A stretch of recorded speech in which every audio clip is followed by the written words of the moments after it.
सभी हनुमान भक्तों को मेरा राम राम। दोस्तों, आज मैं आपके लिए एक बहुत ही सुंदर सच्ची अनुभूति लेकर आई हूँ। और अगर आपकी भी कोई ऐसी सच्ची घटना है, ऐसी सच्ची अनुभूति है जो आप हमारे साथ शेयर करना चाहते हैं, तो स्क्रीन पे दिए जा रहे ईमेल एड्रेस पे आप मुझे मेल कर सकते हैं। दोस्तों, आज की घटना मुझे भेजी है शीतल जी ने, और आगे की सारी स्टोरी आपको सुनाती हूँ उन्हीं के शब्दों में। लिखती हैं, दीदी मेरा नाम शीतल है और मैं बॉम्बे में अपने हस्बैंड के साथ रहती हूँ। मेरे हस्बैंड बैंक में नौकरी करते हैं और मैं प्राइवेट स्कूल में शिक्षिका के पद पर कार्यरत हूँ।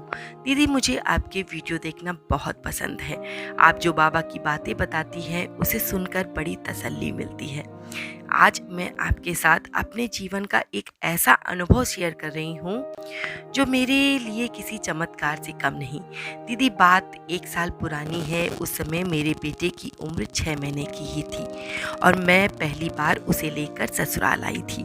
दीदी, हम लोग ससुराल जो है दीदी हम लोग बिहार से संबंधित हैं। मतलब मेरा ससुराल जो है वो बिहार में है और हम लोग जो पूरा परिवार एक साथ रहता है, यानी कि अभी भी हमारे जो चाचा लोग हैं, चचिया ससुर हैं, सारे लोग जॉइंट फैमिली में एक साथ रहते हैं। बहुत बड़ा परिवार है।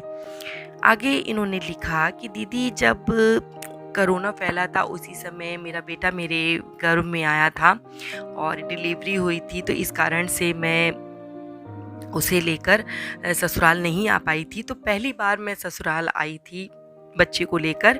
इस कारण से ससुराल में बहुत उत्सव का माहौल था और सासू माँ ने बहुत बड़ी पूजा का आयोजन किया था। सुंदरकांड का पाठ था, क्योंकि हमारे ससुराल में सब लोग हनुमान जी को बहुत मानते हैं। तो हनुमान जी के सुंदरकांड का पाठ का आयोजन किया गया और पूरे गांव को ही दावत में बुलाया गया। आप तो जानते हो दीदी कि जब गांव में इस तरीके का कोई माहौल होता है तो पूरा गांव एक परिवार बन जाता है। शीतल जी, आप बिल्कुल सच कहते हैं कि गांव में ऐसा माहौल हो जाता है कि वो घर जो है वो किसी एक का नहीं रहता। सारे गांव वाले मिलकर उसमें शामिल होते हैं। सब लोग अपना अपना सहयोग करते हैं। यही हमारे गांव का जो है परिवेश है, हमारी संस्कृति है, यही भारतीय संस्कृति है। तो ये आगे लिखती हैं कि उसी माहौल में मैंने अपने बेटे की मालिश करके अपनी चचिया सास के हवाले कर दिया और पूजा पाठ की तैयारी में मैं लग गई कि घर में शाम को पूजा का आयोजन था। मेरे देवर का 1.5 वर्षीय बेटा बगल में ही बैठकर खेल रहा था और मेरी जो चचिया सास थी और गांव की औरतों के साथ बैठकर बातें कर रही थी और फूल की माला बना रही थी, यानी कि फूलों से माला बना रही थी। आगे ये लिख रही हैं कि दीदी, पता नहीं कैसे मेरे देवर के 1.5 वर्षीय अबोध बेटे ने जेम्स, खाने वाला जो जेम्स होता है टॉफी, उसको मेरे बेटे के मुंह में डाल दिया और किसी को इस बात का पता ही नहीं चला। मेरा बेटा जब रोने लगा तो मेरी जो चचिया सास थी उन्होंने बातों बातों में उस के बगल में रखी हुई दूध की बोतल उसके मुंह में लगा दी। उन्होंने इस बात को ध्यान नहीं दिया, क्योंकि किसी को ये नहीं पता था कि बच्चा है, क्यों रो रहा है, और इतनी भीड़ भाड़ थी। और थोड़ी देर में जब उन्होंने ध्यान दिया, थोड़ी देर में देखा तो मेरे बेटे ने आंखें पलटना दीदी शुरू कर दिया, क्योंकि जो जेम्स का टुकड़ा था वो जाकर उसके गले में कहीं फंस गया और उसने आंखें पलटना शुरू कर दिया। उसका शरीर एकदम से रंग बदलने लगा, शरीर एकदम ऐंठने लगा, क्योंकि उसकी जो सांस नली में था वो शायद जेम्स का टुकड़ा जाकर फंस गया था। परंतु इस बात की जानकारी किसी को नहीं थी कि क्या हुआ है। आनन फानन में सब लोग बिल्कुल परेशान हो गए। कोई कहे नज़र लग गया, कोई कहे कि मतलब किसी को कुछ दीदी समझ में नहीं आ रहा था। एकदम ऐसा लग रहा था कि सब कुछ ब्लैंक हो गया है। जब इस बात की घटना की जानकारी पूरे घर में फैल गई, रोना पीटना शुरू हो गया। उसे बच्चे को ले जाकर डॉक्टर को दिखाने के लिए तैयारी शुरू होने लगी।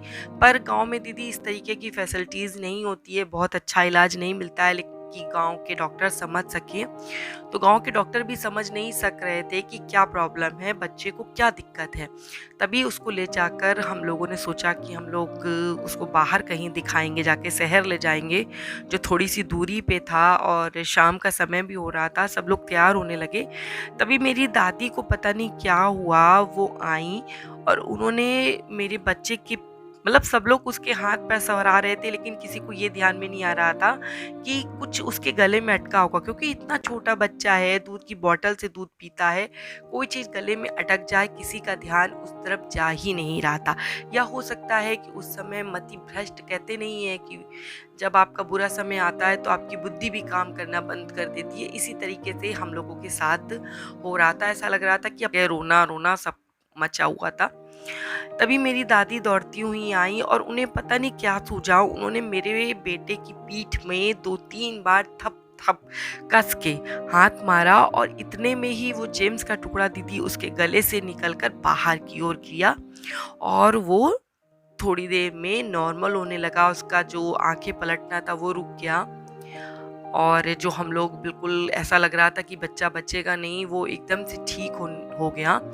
तो मुझे ये लगता है कि मेरी दादी का एकदम से उठकर आना, उनका इस तरीके से उनकी बुद्धि का काम करना, उसका मतलब दादी का उसकी पीठ को थपथपाना, क्योंकि वो बुजुर्ग है और इस तरीके की घटनाओं में पुराने समय की औरतें इस तरीके के कामों को प्रयोग में लेती थी। लेकिन हम लोगों की बुद्धि बिल्कुल कुंद हो चुकी थी, बिल्कुल बंद हो चुकी थी, क्योंकि समझ में नहीं आ रहा था कि बच्चे को आखिर ऐसा क्या हुआ। डॉक्टर को भी दिखा चुके थे और डॉक्टर इस चीज़ को समझ नहीं पा रहा। बच्चे की हालत समय बीतते बीतते और ज़्यादा खराब हो रही थी। तो मैं इस चीज़ में बाबा का बहुत बड़ा योगदान समझती हूँ, और ये समझती हूँ कि बाबा अगर उस दिन सहयोग नहीं करते तो शायद मेरा बेटा आज जो मेरे हाथों में है वो नहीं होता। और ऐसे ही बाबा की कृपा सब पर बनी रहे, ये दिल से दुआ करती हूँ सभी के लिए, और बाबा सबकी गोद भरें और सभी की मनोकामना पूरी करें। इसी के साथ दीदी आपको मेरा बहुत बहुत प्रणाम। दोस्तों, आपने ये घटना सुनी, आपको कैसी लगी? ऐसे चमत्कार दोस्तों बहुत होते हैं, लेकिन हम इस चीज़ को समझते नहीं हैं कि बाबा या भगवान अगर आपको बुद्धि ना दे सही, तो उस समय कुछ भी हो सकता था। तो ये बाबा का चमत्कार है जो शीतल जी के साथ हुआ। और अगर आपको ये घटना पसंद आई हो तो आगे शेयर कर दीजिएगा। और मैं बाबा से प्रार्थना करती हूँ कि बाबा मेरे जो भी भक्त आपकी सच्चे दिल से पुकार करे, जो भी सच्चे दिल से आपको याद करे, आप उसकी मनोकामना पूरी कीजिए और उसके ऊपर अपनी कृपा दृष्टि ऐसे ही बनाए रखिए। इसी के साथ जय श्री राम, जय बाबा।